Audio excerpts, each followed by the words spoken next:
Assalamualaikum warahmatullahi wabarakatuh. Selamat pagi teman-teman. Masih sehat semua kan? Harusnya sehat ya. Karena di masa pandemi ini kita tuh harus benar-benar jaga kesehatan, jaga stamina. Kenapa? Di situasi yang rentan ini kesehatan tuh jadi yang utama. Oleh karena itu tetap fit dan usahakan tetap meminum vitamin, sayuran, buah-buahan dan lain-lain sebagainya. Tentunya jangan lupa tetap mematuhi protokol kesehatan, memakai masker, hand sanitizer, atau face shield, dan sebagainya. Nah teman-teman, pagi ini kita mau berbincang-bincang mengenai pendidikan di era pandemi COVID-19. Nah, buat kalian semua pastinya sudah bosan kan pembelajaran daring? Atau ada yang betah-betah aja nih ya, belajar daring di rumah? Untuk pembelajaran daring sendiri itu sebenarnya memiliki banyak keunggulan dan juga kekurangan sendiri ya.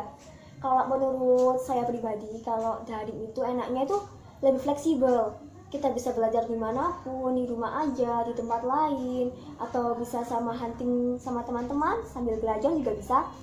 Akan tetapi kekurangannya itu kita itu mengurangi interaksi sama teman-teman. Pastinya itu kita kan hubungan tuh cuma lewat chatting, lewat telepon, video call, tapi ya gimana lagi ya, emang situasi kayak gini, jadi kita itu harus tetap mematuhi anjuran pemerintah, di rumah aja dan tetap menjaga kesehatan. Lagi pula kan juga masih ada HP, internet dan lain-lain. Nah teman-teman, apakah hanya pendapat saya aja ini yang sudah bosan dengan pembelajaran daring, ataukah cuma pendapat saya yang bilang kalau daring itu memiliki keunggulan dan juga kekurangan? Biar nggak kepo, langsung aja ya, kita habis ini akan jalan-jalan ke beberapa tempat. Kita akan tanya-tanya ke orang-orang sekitar mengenai pendapat mereka tentang pembelajaran daring di era pandemi COVID-19 ini. Kalau gitu langsung aja ikuti saya dan jangan lupa tetap memakai masker atau face shield demi mematuhi protokol kesehatan dan jangan lupa jaga kesehatan. Dadah! Oke teman-teman, jadi sekarang kita udah di tempat target pertama kita, yaitu siswa MI ya atau SD. Jadi kan kalau kita wawancara itu kan mulai dari jenjang terkecil dulu itu lebih enak. Jadi guys, sebentar lagi kita akan mendengarkan penjelasan atau pendapat opini dari siswa SD itu seperti apa ya tentang pembelajaran COVID ini. Langsung saja kita panggil rekan saya, Maulidia Ashifa. Silakan adik kesini. Hai semua, jadi sekarang aku udah bersama dengan adik Syifa yang akan kita wawancarai. Akan kita tanya-tanyai tentang pembelajaran daring di rumah aja di era pandemi COVID-19 ini. Hai, apa kabar? Baik. Hai, dong. Nah, aku mau tanya ya, pertanyaan pertama, belajar daring itu enak atau enggak sih? Nggak enak. Kenapa? Ya nggak bisa bertemu kawan-kawan, Terus? nggak bisa bertemu guru. Kalau tugas-tugasnya sendiri gimana waktu pembelajaran daring ini? Lancar atau gimana? Kamu kerjakannya bingung, kerjakan sendiri atau gimana? Kerjakan sendiri. Oh ya, berarti nggak ada bantuan nih sama sekali ya dari orang tua gitu atau kakak? Iya. Beneran? Iya. Yakin? Berani sumpah? Oh ya, udah lupakan, nggak apa-apa. Jadi terima kasih udah ngasih pendapat tentang pembelajaran daring. Lah harapan kamu pengen daring terus apa ke sekolah? Sekolah. Kenapa? Ya agar bertemu kawan-kawan. Kok cuma kawan-kawan aja? Apa kawan-kawan itu jadi faktor utama untuk sekolah? Lalu kenapa kalau saat daring ini yang paling utama dirindukan kawan-kawan? Kenapa kok bukan sekolahnya, bukan pelajarannya, atau bukan PR-nya? Kenapa harus kawan-kawan? Ya bisa diajak bermain. Main sama aku kan juga bisa. Oke, nggak apa-apa ya. Terima kasih buat pendapatnya. Nah itu tadi teman-teman pendapat dari rekan kami, Maulidia Ashifa atau adik Syifa, yang katanya pembelajaran daring itu nggak enak. Kenapa? Karena nggak bisa ketemu dengan kawan-kawan. Ya kalau anak kecil aja itu tahu lah ya efek dari pembelajaran daring seperti apa, kekurangan dan kelebihan. Nah setelah ini kita akan tanya-tanya ke siswa SMA. Lalu gimana ya pendapatnya kira-kira tentang pembelajaran daring? Apakah sama seperti anak SD atau MI? Ataukah dia punya pendapat sendiri? Nah, kalau gitu nggak usah tunggu lama-lama, langsung ikuti. Terima kasih, Syifa.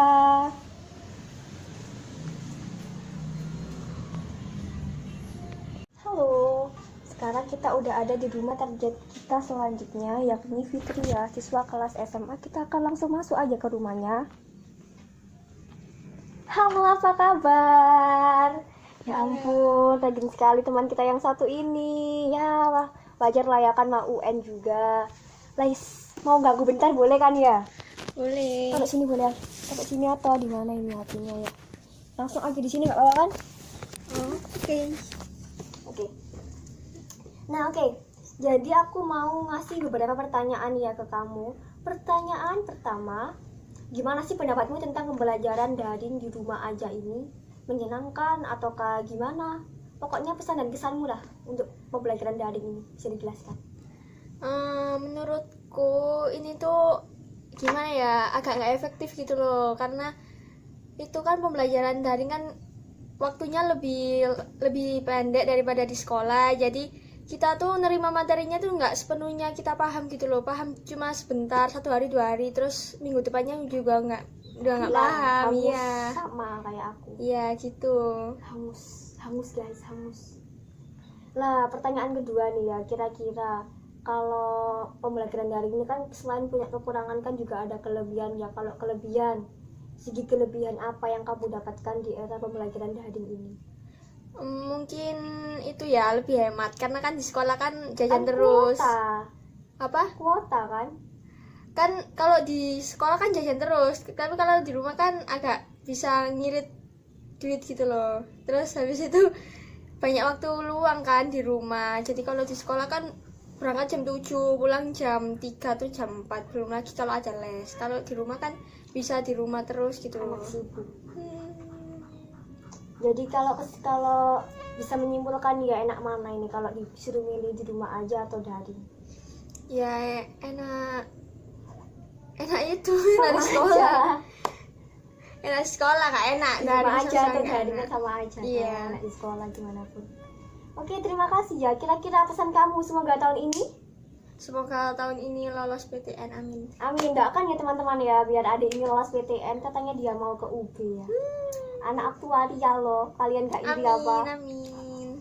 Oke, terima kasih buat waktunya. Jadi aku langsung aja ke target selanjutnya. Atau gimana ya, tadi udah ada anak MI, sekarang anak SMA, mau kemana lagi ini?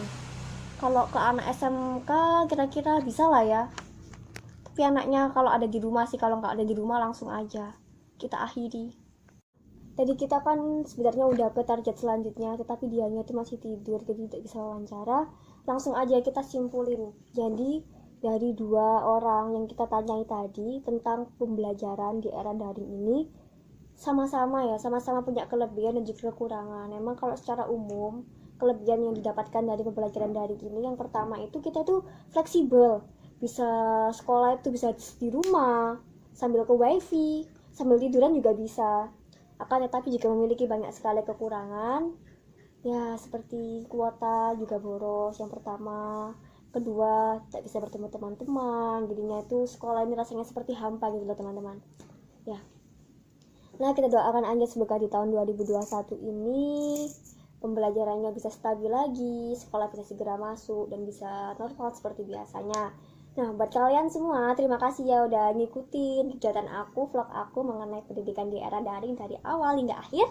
Terima kasih untuk perhatiannya. Wassalamualaikum warahmatullahi wabarakatuh. Dadah.